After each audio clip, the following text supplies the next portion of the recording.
makanya yang dilakukan Rasulullah adalah bagaimana menghadapi perpecahan itu. Apa sikap yang kita ambil ketika terjadi perpecahan itu apa? Yang pertama adalah bertakwa kepada Allah Subhanahu wa taala.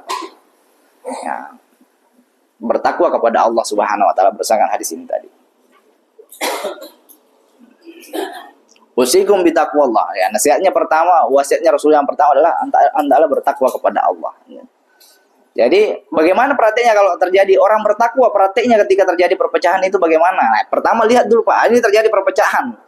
Nah, orang bertakwa itu melihat, pastikan bukan saya itu. Kan begitu. Jangan pastikan bukan saya yang menjadikan perselisihan itu terjadi. Ini Pak.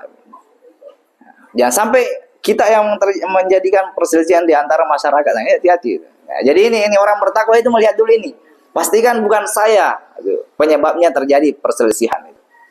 Nah, itu orang bertakwa Pak itu. Kayak sini adalah yang pertama adalah bertakwa. Kemudian yang kedua, orang yang bertakwa itu dia menjadi pendamai Pak itu. Itu orang bertakwa. Pastikan semangatnya untuk mendamaikan orang harus besar itu. Jangan malah sebaliknya itu.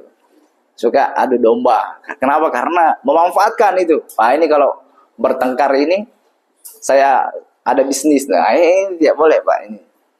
Itu sudah dosa besar. Itu pastikan bukan dia itu.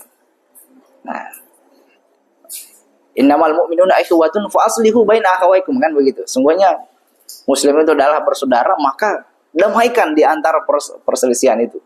Kalau ada yang berselisih, kita sebagai muslim yang baik harus mendamaikan. Nah, itu orang yang bertakwa begitu Pak ketika terjadi perselisihan itu. Makanya Bapak Ibu yang melakukan Allah Subhanahu wa taala, kita lihat nanti kalau dalam sejarah itu bagaimana sahabat menyikapi perselisihan, apalagi sampai tumpah-tumpah darah, pertumpahan darah Pak ya, sampai pedang-pedangan itu. Apa yang dilakukan sahabat? Menghindar. Bukan cuma mengikuti itu. Nah, itu pertama, pastikan Pak prakteknya sebagai orang yang bertakwa. Kalau menjadi bertakwa ketika terjadi perselisihan, pastikan bukan kita itu. Kalau kita punya kemampuan, kita menjadi pendamai itu. Kita usahakan perdamaian. Kemudian setelah bertakwa, taat kepada pemimpin. Artinya di sini pemimpin itu juga harus mengambil andil dalam perdamaian ini Pak. Makanya kaidah-kaidah terkait kepemimpinan ini banyak sekali Pak. Misalkan ada begini kaidahnya. Hukmul hakim yarfa'ul khilaf.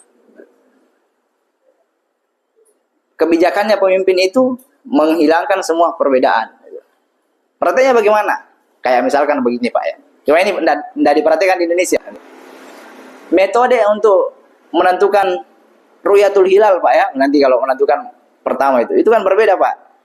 Ada yang mau melihat secara langsung, ada yang pakai hisab saja, dihitung saja pergerakannya bintang, pergerakannya bulan itu.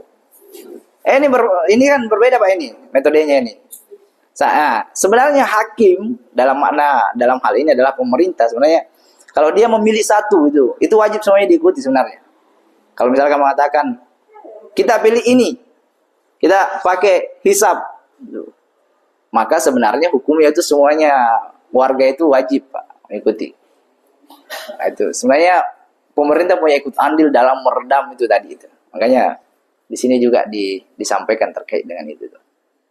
Nah, itu tadi bertakwa, kemudian mengikuti sunnah Rasulullah SAW, mengikuti para ulama.